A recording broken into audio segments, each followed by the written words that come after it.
Okay, now Street back here with another breakdown of a real rare piece of hip hop history. And before I get into this, I'm gonna give you guys what you want right away. Just make sure you subscribe so you can see other cool things like this. So here you go. This is Biggie shouting out Death Row in 1995. Check it out. Give a shout out to DJ Jam, Craig Fraser, Homicide, the whole Radio Check crew, Death Row, the West Coast. All right, there you have it. Hopefully I don't get a copyright strike for that one, you know? See what I do for you guys? And if you know your dates and you know your hip-hop history, you probably got a couple questions. First question is, why is Biggie shouting out Death Row and Bad Boy and Death Row have beef? And the second one is, if you really know your stuff, is if this tape came out in 1995, why is it a Ready to Die sampler cassette when Ready to Die, the retail album, came out in September 1994? Well, that's because this is the Ready to Die West Side Story sampler cassette. And the purpose of this was to help promote Ready to Die on the West Coast, because Dre and Snoop and Death Row sold so many units and there was such a big market out there, they want a little bit bigger exposure for Ready to Die and Bad Boy. And it wasn't like Ready to Die wasn't selling, you know. His platinum debut album, Ready to Die. So when this came out, Ready to Die was already platinum. They already sold 1 million units. But if you know Puff, you know he's always been a huge fan of The Chronic and Doggy Style. One of the first things you hear on Ready to Die, on this cassette and the retail album, on the song Things Done Changed, they sample Little Ghetto Boy from The Chronic. So, you know, the West Coast market was a big market and moving a lot of units. So they put this together and gave it to DJs and radio stations. And you see it's promo only, not for sale. You couldn't buy this. This wasn't something sold in stores. It was a promo item to help the exposure.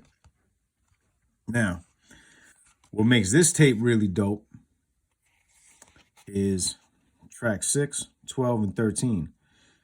These feature stuff that wasn't on the album. The rest, all the material on here is snippets from the albums. 6, 12, and 13 is Biggie rhyming over West Coast beats. And he's ripping that shit. So track 6, he's rhyming over Deep Cover, 187, and G Thing. Track 12, Black Superman. Track 13, Gin and Juice. And as you can see for the dates, it says 1994, which was for the Ready to Die material, and 1995 for the sampler cassette material and the sampler cassette as a whole. Let me show you the cassette real quick. It's the same thing on both sides of the cassette. And I'll also show you guys the radio check was from DJ Jam, and that was all done in Cali, and it was mixed by DJ Jam as well. So anyway, speaking of the West Coast, now we're going to get into why Biggie was shouting out Death Row. But I'm going to give you a timeline of how all this was really close together leading up to the East Coast, West Coast war, pretty much. So here we go. I'm going to run through these dates real quick. In September 1994, Ready to Die comes out. November 30th, 1994, Tupac gets shot at Quad Studios in New York. December 1994, he gets convicted of the sex charges. January 1995, he's sitting in jail on Rikers Island awaiting sentencing. While he's in jail awaiting sentencing, he does an interview for Vibe magazine.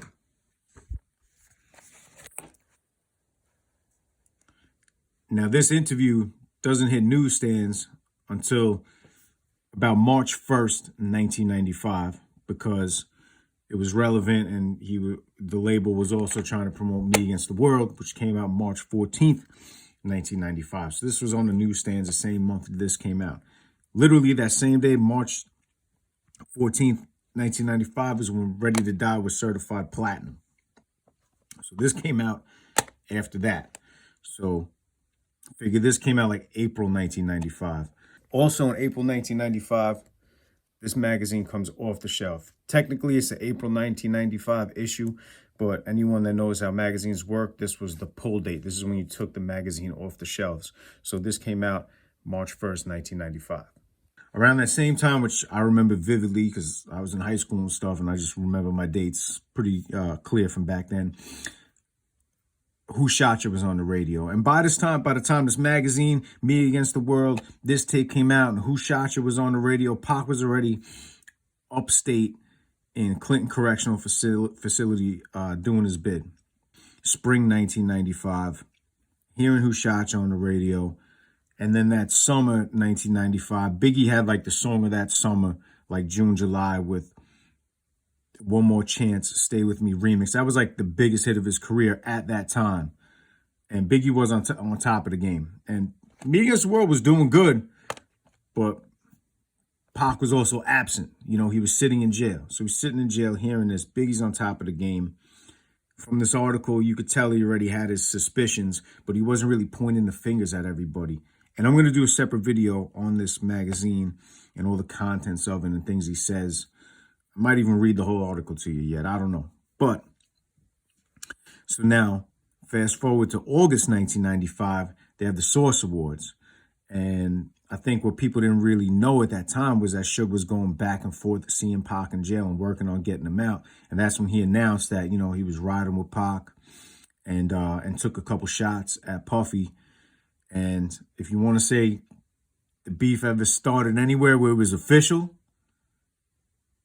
it was there. I mean, Pac got shot and everything like that, but he didn't point the finger at Biggie yet. There wasn't Bad Boy versus Death Row. It wasn't really Tupac versus Biggie yet. There was a little like rumblings, but if the war was declared anywhere, it was August 1995 at the Source Awards, man. And you could go on YouTube that video and check it out. It's pretty crazy. So to see this, a Bad Boy promo tape that says West Side Story, and, you know, when they were trying to promote Ready to Die on the West Coast with the way the history books wound up getting written in hip hop, it's definitely like an interesting piece, and nobody knew what was going to happen after this, man. And that's the crazy part. So this is another grail, another holy grail. And after I take these out to do the video, you know, put them on display, put them in the archives, man. So, and give this a Google. You might see some links, you know what I mean? I'm a nice guy. So that's pretty much it for this one. Take it easy, and until the next time, I'll probably follow up with this for the next one. So make sure you subscribe, man. I'm gonna really break it down smoothly for you guys. So until then, peace.